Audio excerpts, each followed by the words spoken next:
Hey, I'm Ryan Reynolds. Recently, I asked Mint Mobile's legal team if big wireless companies are allowed to raise prices due to inflation. They said yes. And then when I asked if raising prices technically violates those onerous two-year contracts, they said, "What the f*** are you talking about, you insane Hollywood ass?"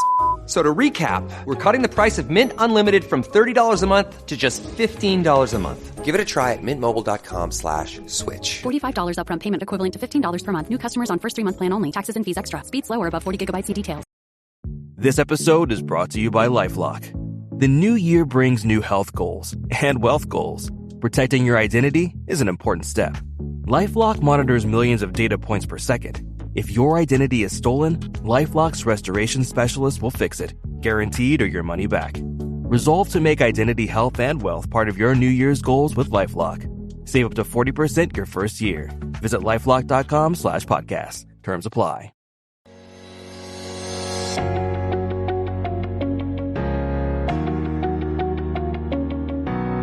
And thanks for joining us for the Q&A podcast produced by C-SPAN. I'm your host, Peter Slett. Our guest this week is historian Nigel Hamilton.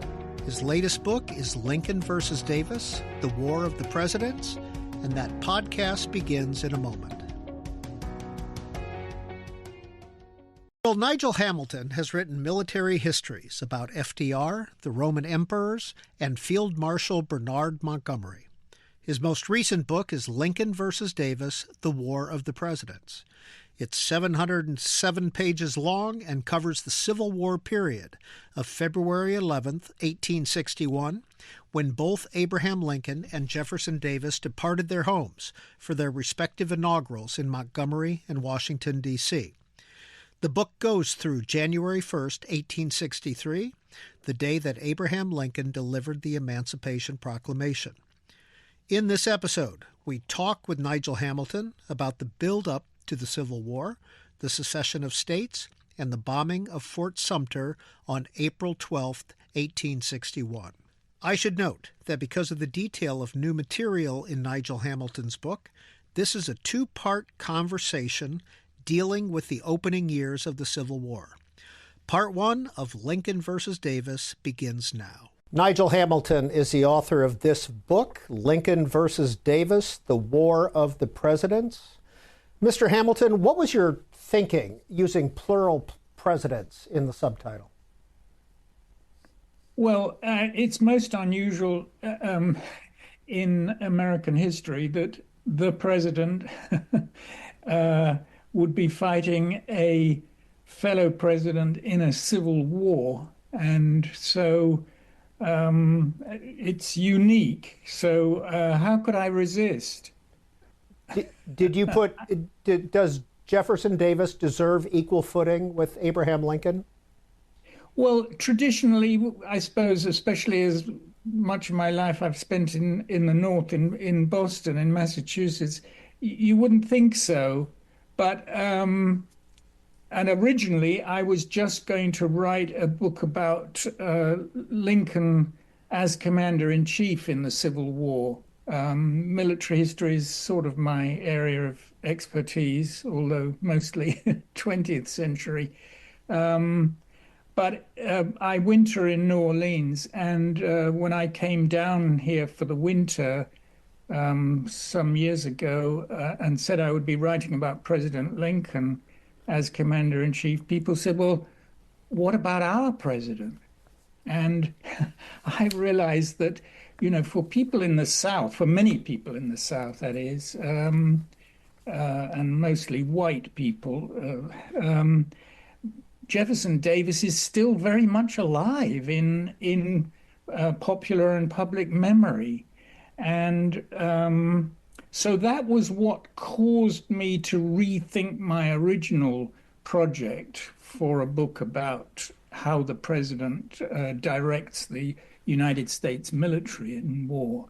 But, you know, once I began the book, I realized that Davis was a very formidable opponent as president and commander-in-chief. I mean, I think people forget that the Confederacy was very much modeled on the United States Constitution.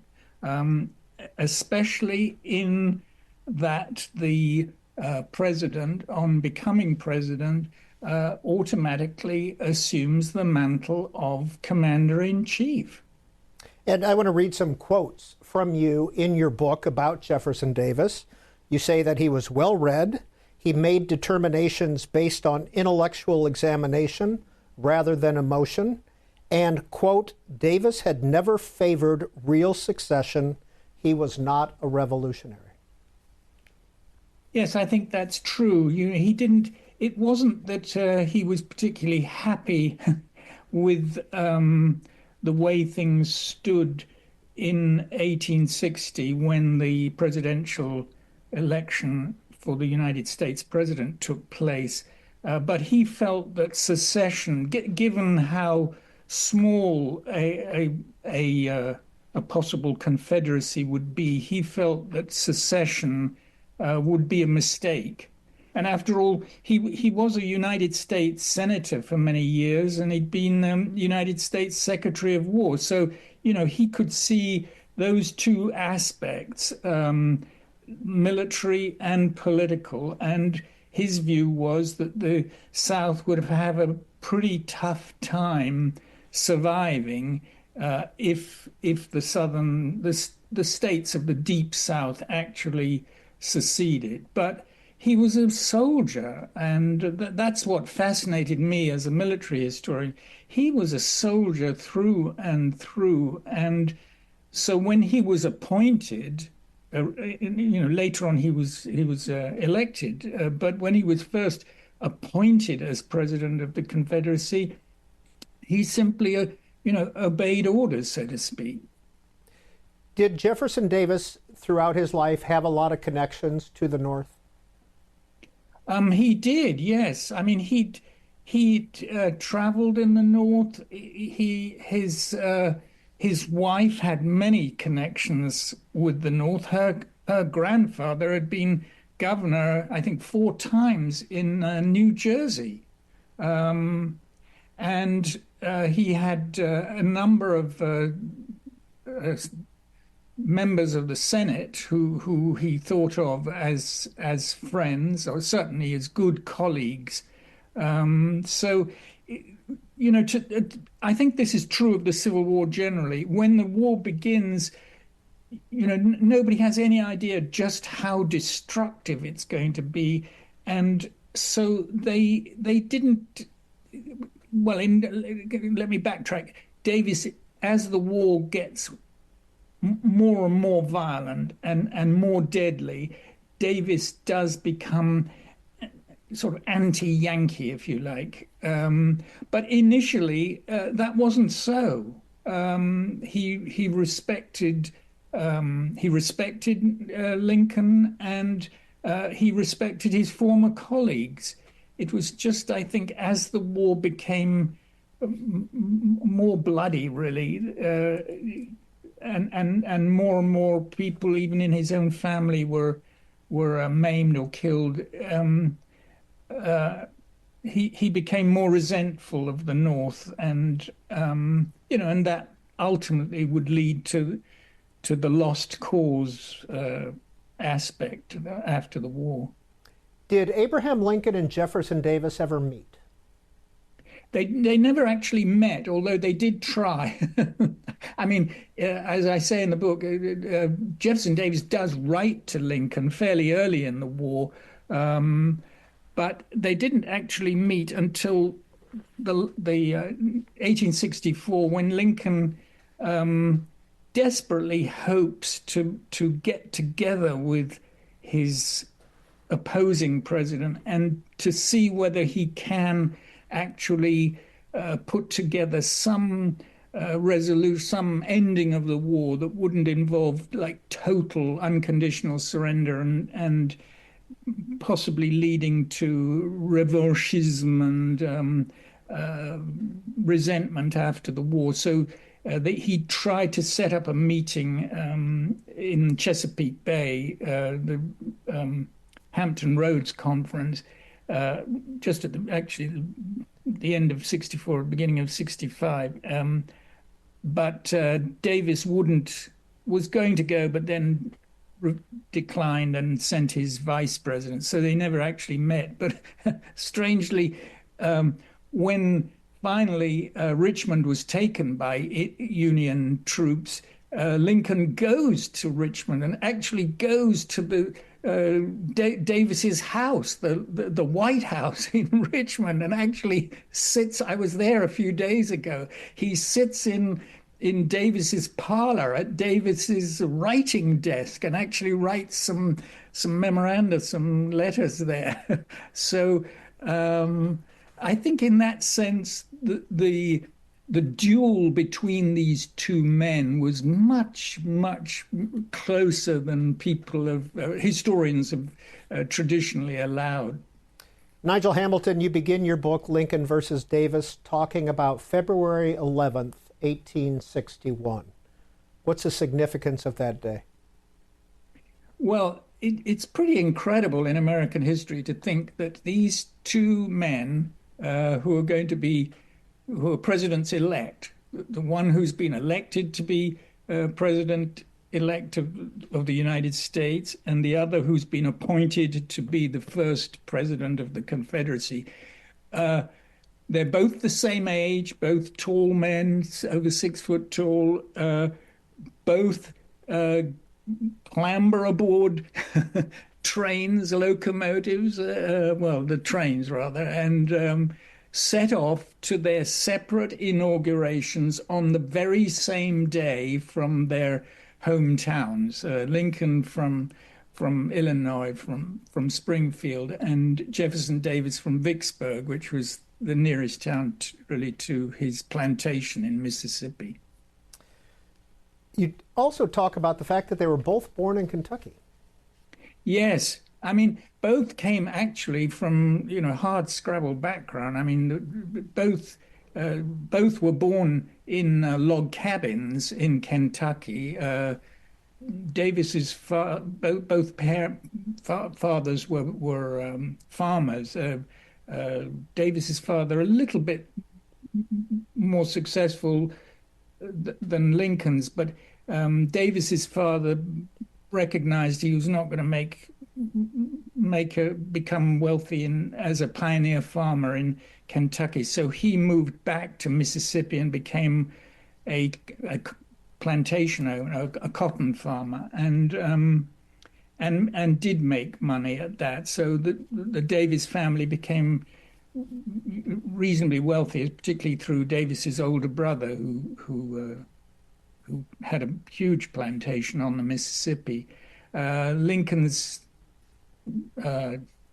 trials were different as a child. Never really went to school, whereas Davis very quickly his parents sent him to school where he learned Latin and Greek and went to Transylvania University at age 14. And wasn't going to be a soldier initially, although I do think of him as a born soldier. It was just that through family connections, he was given a place at West Point, which had a 4-year training program in the military, and from that moment onwards, he becomes a very dedicated, some would say, blinkered soldier. So differently, the father was not as successful, and Lincoln had a pretty tough time, first as a child in terms of lack of education, and then having to make his own way in life. So if you were to look at their resumes, Jefferson Davis would come out on top, correct? Oh, I think in that sense, if anybody had been looking in a crystal ball, they would not have predicted that Abraham Lincoln, would become one of the greatest of all American presidents, and Jefferson Davis, far from that. It looked the other way round. Nigel Hamilton, what about their wives, Mary and Verena? Were they important figures in their lives, in their political careers? Very, very important. You may hear my dog in the background. I'm sorry about that, Peter, but um, uh, very important. And that was one of the things that really attracted me about this story, this unique story of two presidents fighting each other in a civil war, is that um, Lincoln suffered a lot from depression and despondency, and but he had a wife who had her own mental problems, but she was absolutely loyal and ambitious for him. She was the one who recognized that here was this husband who'd probably only been collectively at school not more than 10 months in his whole childhood and youth, but that he was brilliant. He had this absolutely brilliant mind that he just the scope of it, the breadth of it, his phenomenal memory, his curiosity, and she saw that compared with some of the other young men who were courting her. When her part of the family, she moved with her sister to Illinois. When she was courted by other young men, she recognized that Lincoln really had the makings of a tremendous political leader, and she was determined. I mean, she said to people right from the very beginning while they were still courting, that he would become president one day, and she was going to be the president's wife, and she was, good and bad. Yes, we do know that she overspent, especially on furnishings for the White House and some things for herself, but. I think her heart was very much in the right place. I don't agree with those people some historians who claimed that, she was, somewhat of a, heavy weight in his life. That, yes, she had her mental problems but I don't think Lincoln ever thought of separating. He did think at times that, she might have to. I don't know about going to mental hospital, but certainly seek help. I mean, I think nowadays we think of her as somewhat bipolar. She would have these episodes, but I think he recognized that she had her heart in the right place, and that's what's so touching about her story, because as the war becomes more and more devastating, and there are more and more calls for this way of handling the war or that way. She not only stands by him, but she is totally behind him in finally, somewhat belatedly, but finally daring to issue an Emancipation Proclamation. So Mary Lincoln, in my view, is a very important part, has a very important part in Lincoln's presidency in the Civil War. And you could say the same about Verena Davis in a very different way. She did not have any mental problems. She was Davis's second wife. Davis had fallen in love with the daughter of his commanding officer when he was a young officer out in prairie country, and but his commanding officer wasn't keen on that marriage. So that's when Davis resigned from the military as a young officer and went back to Mississippi and joined his brother and ran a plantation right on the Mississippi on the river, and became very wealthy, and and married the daughter of his commanding officer. Unfortunately, she died on their honeymoon shortly after coming through New Orleans, and from a mosquito bite. And he was very ill, but survived from malaria. And so for almost a decade, he was a widower, and then met this 17-year-old daughter of one of his brother's friends, and Verena at 17 found Davis. That was fascinating to me as a biographer. She found Davis impossibly wooden and sort of remote and far too certain of his own views, and so she actually preferred Davis's older brother, and not as a potential husband, but as a personality. But he gradually he won her over. She recognized right from the very beginning. She sends this beautiful letter to her mother saying, I don't like him, but he's the sort of guy who, if you were drowning or your dog was drowning, he would dive in and rescue the dog. Absolutely dependable in that sense, and principled, and she liked that. And so after quite a long courtship, Verena at 18 married this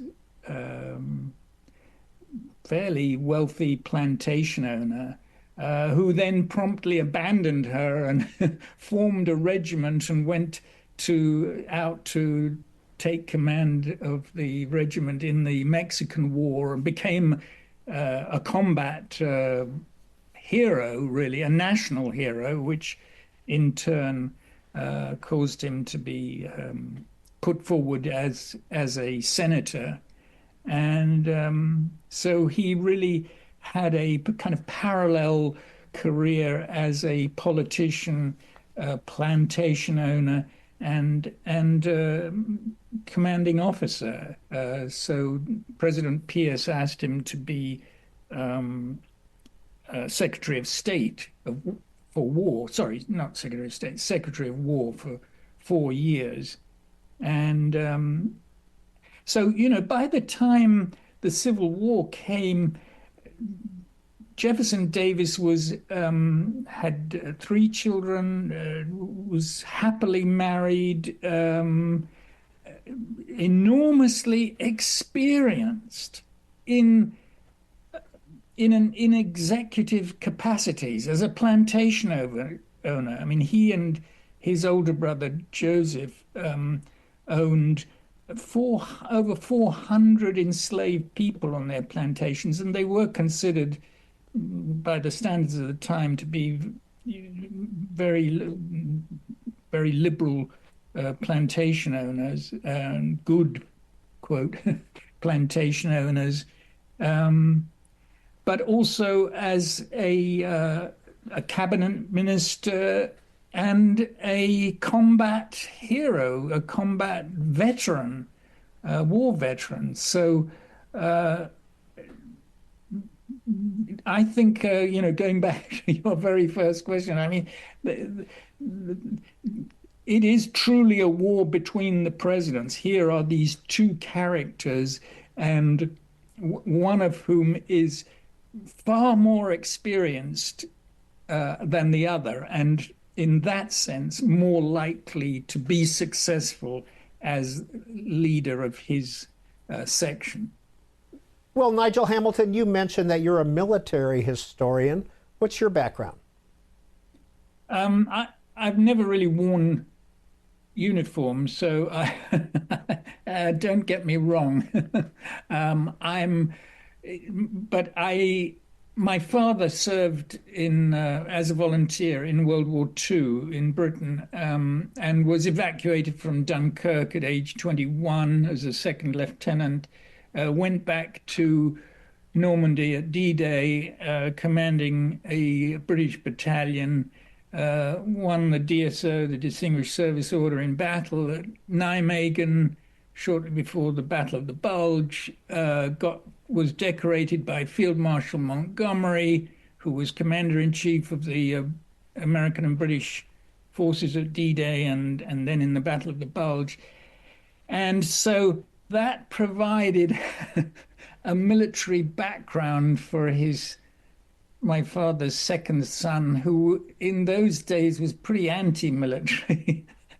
And but as I look back on it, was pretty formative for me. I mean, I came to know as a student Field Marshal Montgomery very, very well. I really lived at he was a widower and after World War II, and lived in a converted water mill in the south of England, and he was lonely, and so he became like a grandfather for me, and he used to call me his son number 2, and he'd say, "Oh, of course, Nigel, you'll write about me when I'm dead," and I would say, "Field Marshal, the last person I am going to write about, if I ever write a biography, is about you." And we'd laugh. And he was a pretty impossible character in many ways.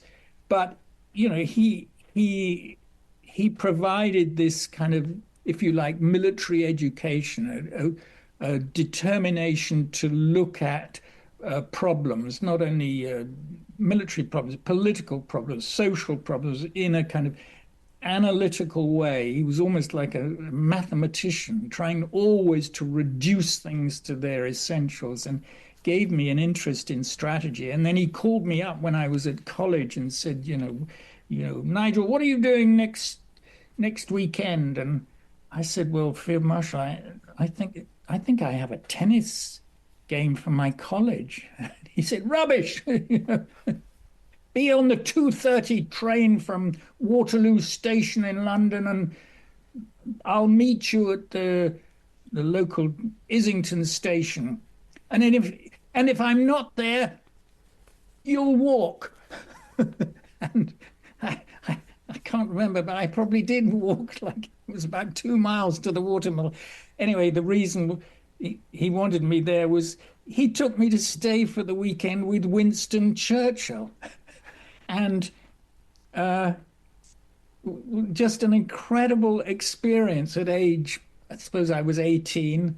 At the time, I didn't really think about it as an incredible experience. You know, it was one of those things that was happening in my life.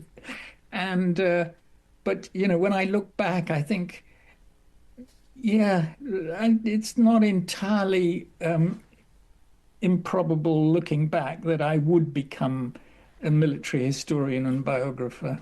And C-SPAN's Q&A podcast continues in a moment.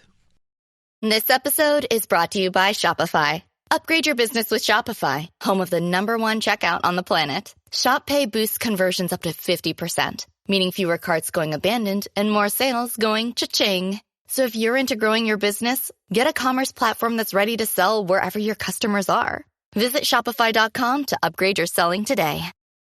Oh, it's such a clutch off-season pickup, Dave. I was worried we'd bring back the same team. I meant those blackout motorized shades. Blinds.com made it crazy affordable to replace our old blinds. Hard to install? No, it's easy. I installed these and then got some for my mom. She talked to a design consultant for free and scheduled a professional measure and install. Hall of Fame son. They're the #1 online retailer of custom window coverings in the world. Blinds.com is the GOAT. Go to Blinds.com for 40% off site-wide. Blinds.com. Rules and restrictions may apply.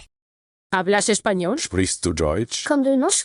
If you've heard that sound from Babbel before, I bet you do. Babbel is the science-backed language learning app that actually works. With quick 10-minute lessons handcrafted by over 200 language experts, Babbel gets you on your way to speaking a new language in just a few weeks. With over 16 million subscriptions sold and a 20-day money-back guarantee, just start speaking another language with Babbel. Right now, up to 55% off your Babbel subscription at babbel.com/Spotify podcast. Spelled BABBEL.com/Spotify podcast. Rules and restrictions may apply. And now back to C-SPAN's Q&A. And you did write a biography on Field Marshal Montgomery, as well as on JFK, FDR, Bill Clinton. I want to go through a little bit of a timeline, Mr. Hamilton, and this is from November 6th, 1860, Election Day, through April 12th, 1861, Fort Sumter. So, Election Day was November 6th, 1860. Abraham Lincoln wins with a plurality of the vote. It was on January 21st of 1861 that Jefferson Davis resigned from the U.S. Senate. February 4th, 1861, the Confederate States of America were formed. And on February 11th, Lincoln and Davis both departed for their inaugurals. And it was on February 18th that Jefferson Davis was inaugurated President of the Confederate States of America in Montgomery. March 4th was Abraham Lincoln's inauguration in Washington, D.C. And then April 12th, 1861, Fort Sumter attacked by the Confederate States of America. Was war inevitable in early 1861?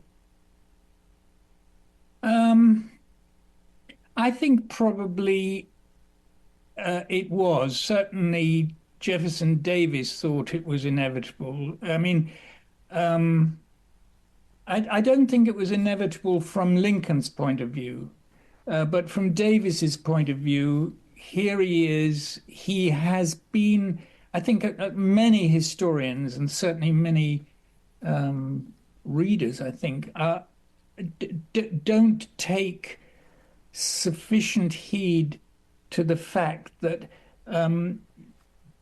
Jefferson Davis wasn't appointed because he'd been a senator. He was appointed by the delegates who were forming the Confederacy in Montgomery, Alabama, the seceded states. He was appointed by them to be president of the new Confederacy because he was a soldier, because they did feel that in order to create this new sovereign, independent nation, they would have to fight for it. How could it be otherwise? The North couldn't simply, the United States, in other words, when we say the North, the United States simply couldn't watch while, basically a third of the country was removed from underneath of it, simply because plantation owners in the South were making so much money from cotton that they wished it so. So in other words, Davis is it's not only Davis, but it's the delegates and the influential people in the South all recognize that they would have to fight for independence. And if they were going to fight for independence, they had jolly well better have a president and commander-in-chief, that's the point, a commander-in-chief who was a soldier. So in that sense, they chose wisely. There were other hotheads and political figures, but Davis was the only one who was, like we've said, a combat hero and knew war inside out, especially after being United States Secretary of War. And as United States Secretary of War, who better to understand what the North would be able to bring to bear against the South? So Davis expects there to be war. And in fact, when he travels to his inauguration, he has this conversation with somebody in Mississippi. I can't remember if he was the governor or a member of the Supreme Court there, and who says to him, "Oh, I don't think there'll be war." And Davis says to him, "Don't fool yourself. Of course there's going to be war." So he goes to his inauguration, in other words, knowing that inevitably there will be war, that the North really can't just stand by and let the South go like that. The other interesting thing is that having decided in his own mind as the new Confederate president that there probably will be war, or let's put it this other way, that they will have to fight for their independence, he very quickly decides how he will start the war, how he will start to fight, and what his strategy will be. And I think I'm not sure that I intended this when I began the book, but one of the things I became more and more concerned with doing as a historian and as a researcher was to show just how little has been acknowledged by historians in terms of Fort Sumter and the beginning of the war. I don't think people generally realize that the Confederacy didn't fight for Fort Sumter simply because it was a federal fort in the Ashley River at the mouth of Charleston's famous harbor. They didn't fight for it for reasons of honor, as was assumed in the North, and as they claimed they were doing. They claimed that it really belonged to them. Jefferson Davis started the war at Fort Sumter because of his military strategy. He knew the South could not defeat the North by aggression. There was no way, given the economic and the forces that the South could bring to bear, there was no way that the South could actually defeat the North militarily, he felt. But they could make it such a long war and such a difficult war in this. Remember, it's only 7 states in the South initially, until after Fort Sumter. The original Confederacy is just the 7 states of the Deep South. And so Davis reckons that they can possibly hold out in a long war to the point where the North will grant them sort of release, will say, well, it's not worth the cost in treasure, in human beings, and why don't we just let them go? So his view was that if that was the best way to actually win a war against the United States, then he must fight it as a long war, and he must make certain that the North would find it very difficult to invade the South. So the very first thing he does once he gets to Montgomery is to summon a young major from New Orleans, Pierre Beauregard, and says to him, I want you to go to Fort Sumter, organize an army. You are a trained, West Point trained engineer and artillery officer. I want you to reduce that fort in the Ashley River, not out in terms of because of honor. I want the fort in order to ensure that the North cannot invade us from the sea. And I will do the same. I will get General Bragg to go south to Pensacola on the Florida Panhandle, and I will take that fort too. And that way I will ensure that the Atlantic coast and the Gulf of Mexico coast of this new Confederacy are safe from northern invasion. That's why those forts had been built, after all, in the 1812 war against Britain. After the war, Congress passed a bill giving a huge sums of money for a string of these forts to protect against any chance that the British would ever come back and invade the North. Well, Jefferson Davis knew that. Yet, it's amazing how many works of history relating to the Civil War simply ignore this. Now, the other side of that coin, Peter, is that the Lincoln, who hasn't been to West Point, who hasn't been Secretary of War, who's never been a combat hero of the United States, he served very briefly for a few weeks as a volunteer in the Indian War, but as he said humorously, typically, he spent more time shooting mosquitoes than Indians. And so, the other side of the coin is that Lincoln is totally inexperienced. He's not only inexperienced in terms of executive authority, he's basically a country lawyer. Perhaps that's diminutive. He did travel all across Illinois and was a very good lawyer, but he was just a lawyer. He was running a little law office, or perhaps a bigger law office, but with a partner. He wasn't used to holding command. He wasn't used to giving orders. And he had absolutely no idea, I can say this as a military historian, absolutely no idea what Davis was up to in wanting to seize Fort Sumter.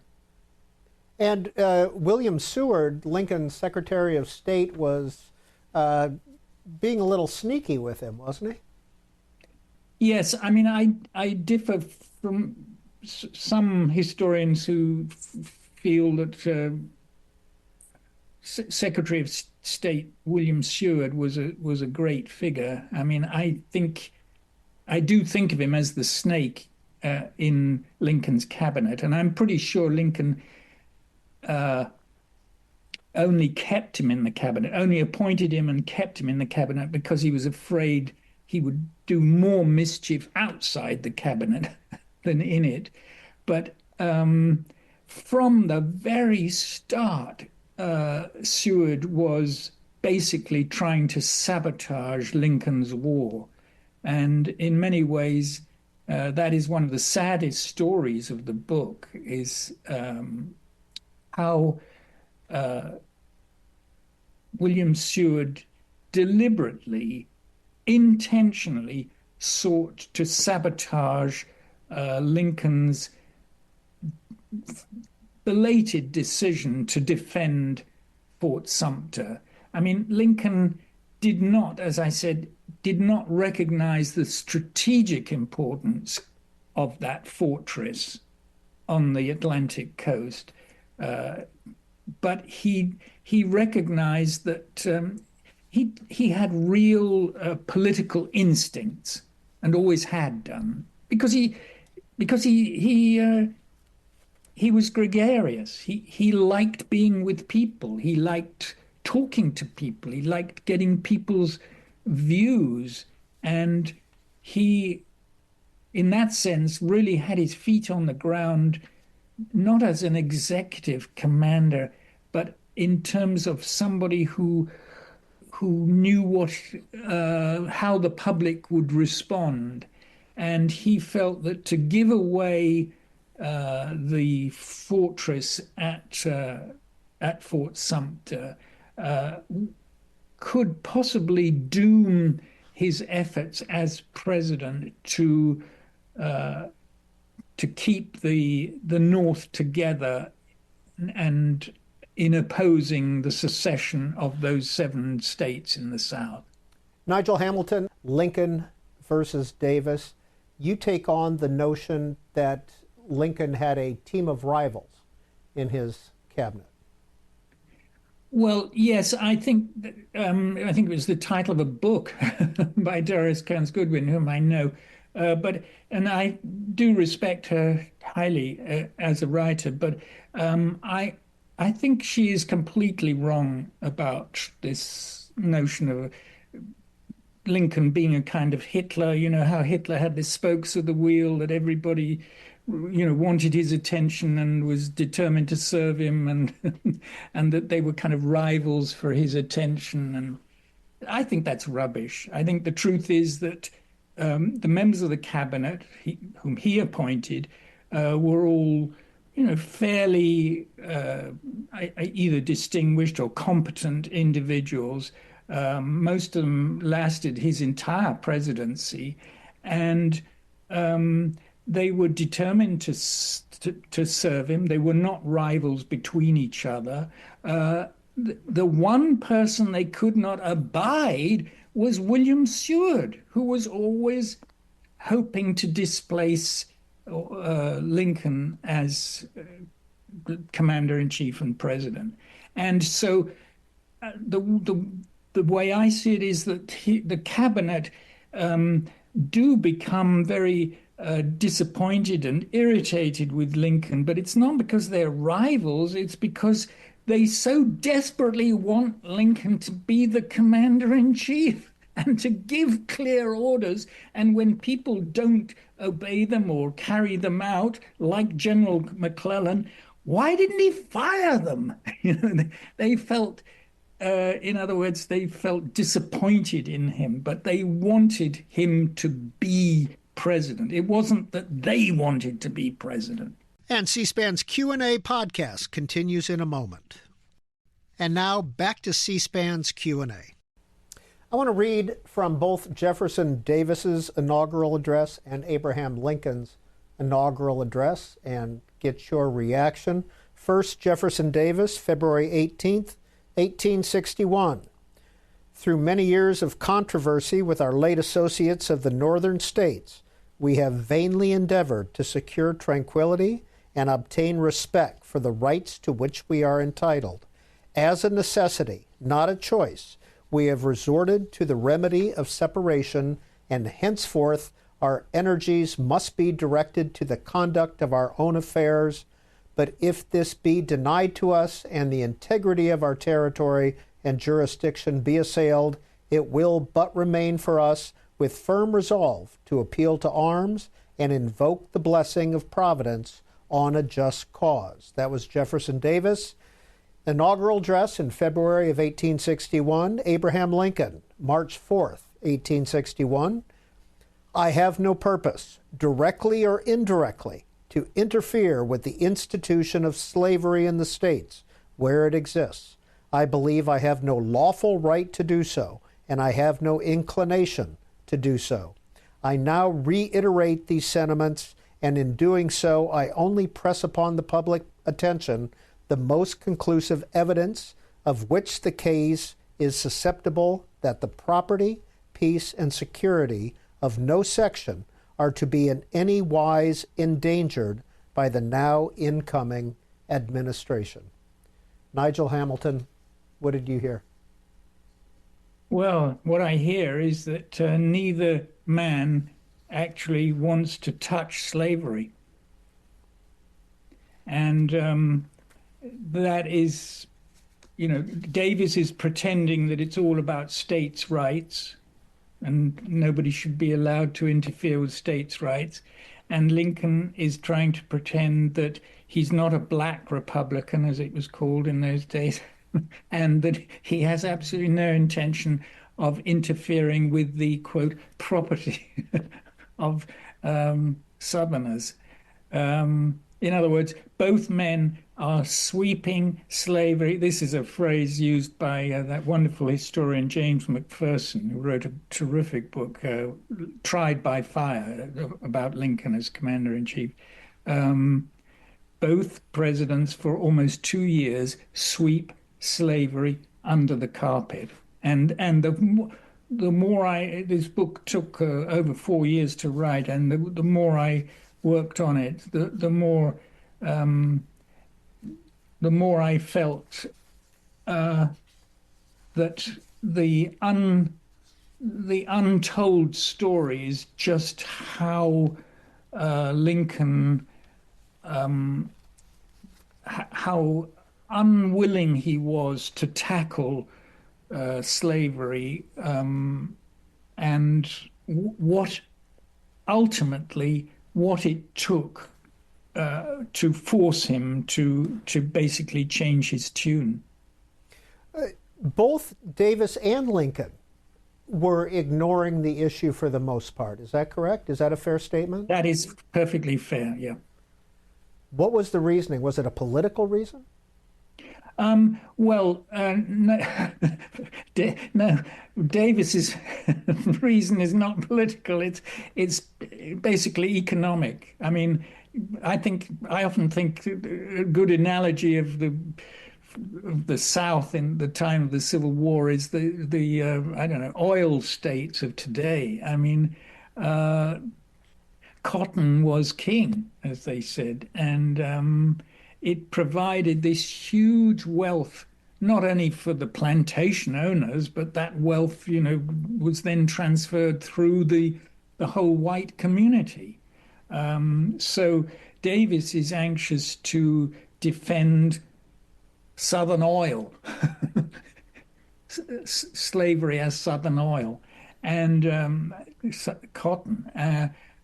Lincoln is, like we said earlier, he listens to people. He's very sensitive to public opinion, and what he's always interviewing people and asking them what they feel.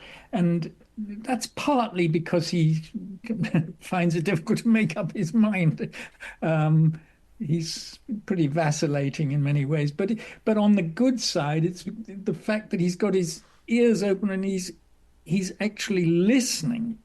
And what he hears is that there are many, many people in the North who are not either instinctively or in terms of principle against slavery.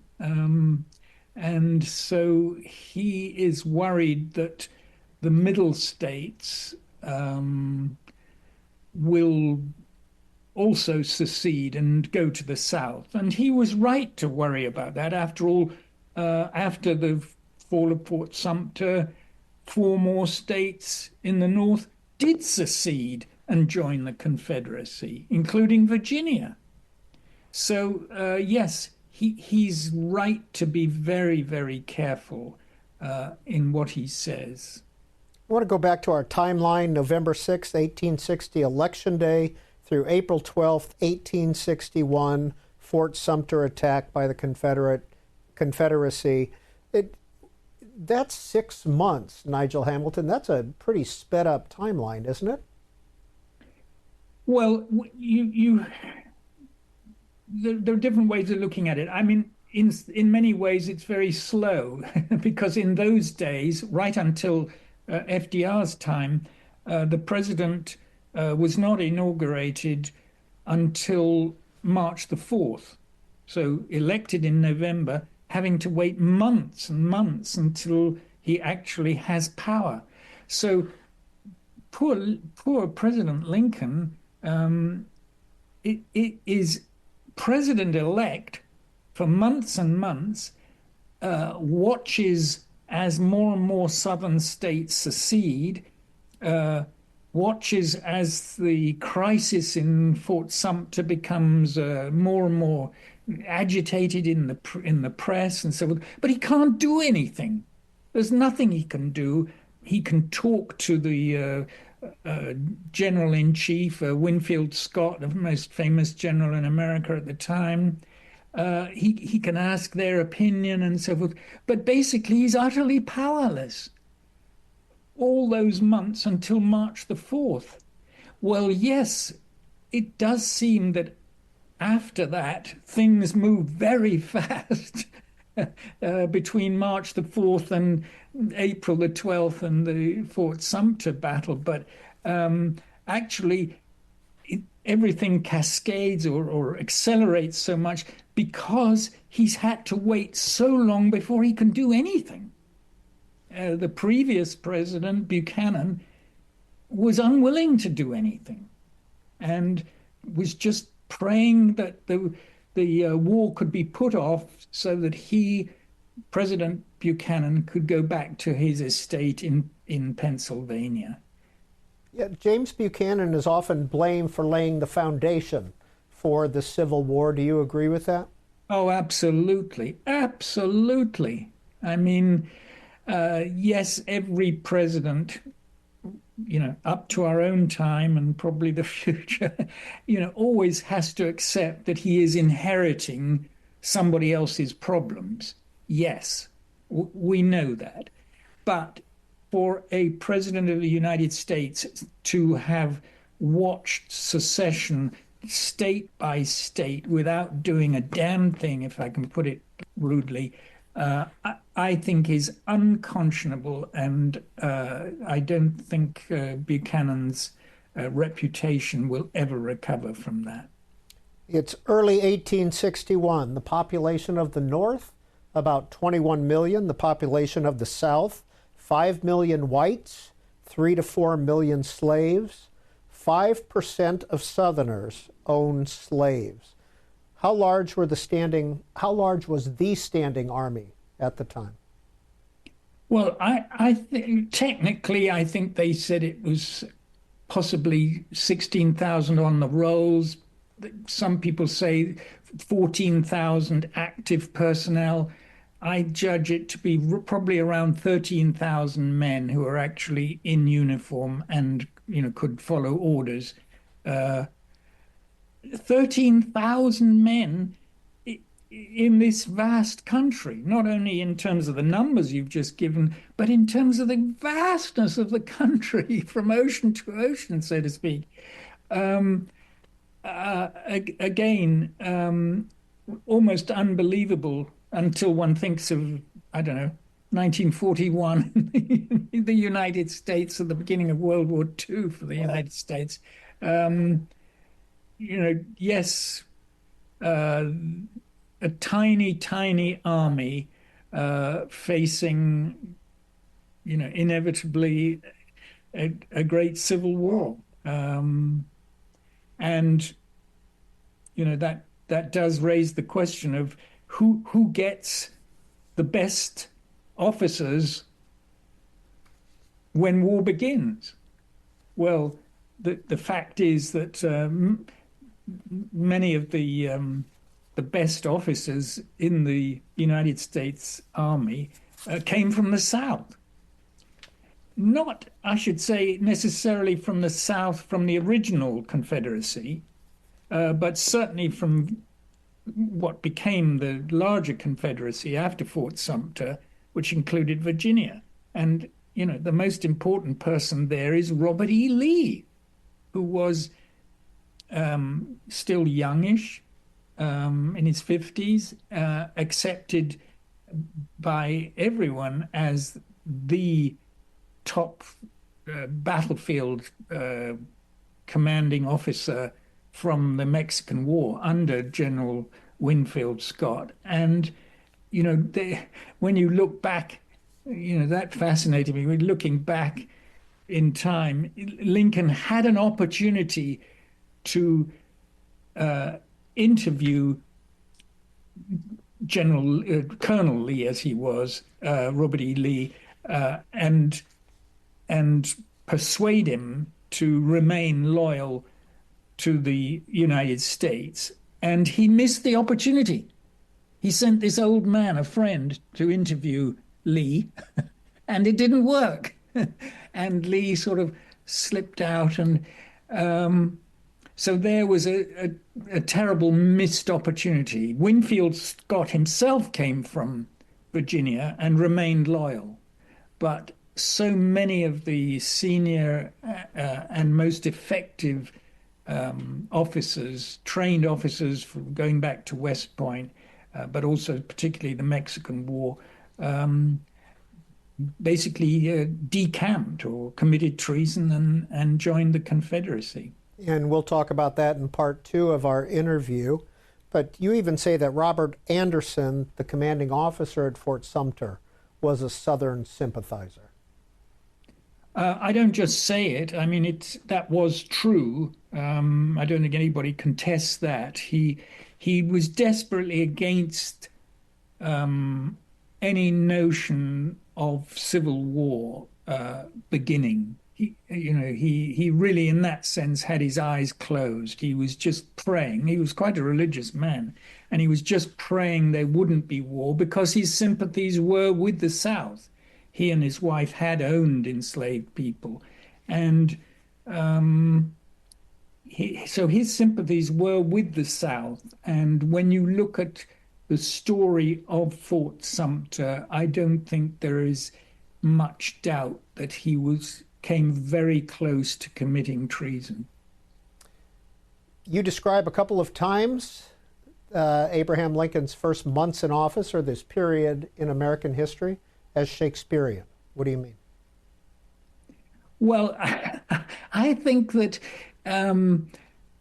if you think of these two men as commanders-in-chief as well as presidents, operating from their White Houses.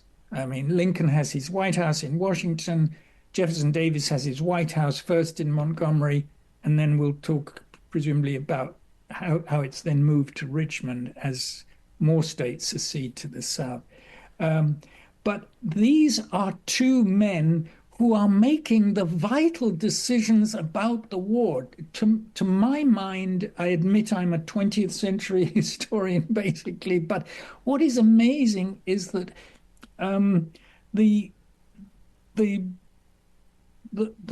presidents themselves are so much in charge of this war, and yet if you read most books about the Civil War, you wouldn't even think they were involved, the presidents. You think it's all about Lee and Grant and Sherman and Bragg and Beauregard. You know, most books about the Civil War tell us about the generals, and they seem to overlook the fact, or when they talk about the Civil War from other vantage points, it's simply political. My contention here, as a military and as a presidential historian, is that this was a war in which the two presidents opposing each other made all the great decisions of the war. And not only in their White Houses, but in terms of their appointments of the people who would fight it on the battlefields. And they both have advisors who are saying, Mr. President, do it this way, or Mr. President, do it that way. There is constant argument, sabotage, as we said earlier, about Seward. There are their wives and their views and influences in terms of what happens during the war. Yes, of course it's Shakespearean, and not least because, of course, it's way beyond the end of my book. Lincoln will be assassinated like Caesar. And that is the end of part one of our interview with historian Nigel Hamilton about his book, Lincoln versus Davis, The War of the Presidents. Professor Hamilton, thank you for being with us. I'm delighted. And thanks for listening to this week's Q&A podcast produced by C-SPAN. If you like this podcast, tell your friends, rate and review us, and follow us on social media @BookTV for more updates and schedule information. Next week, it's part 2 of our conversation with historian Nigel Hamilton about his 707-page book, Lincoln versus Davis, The War of the Presidents.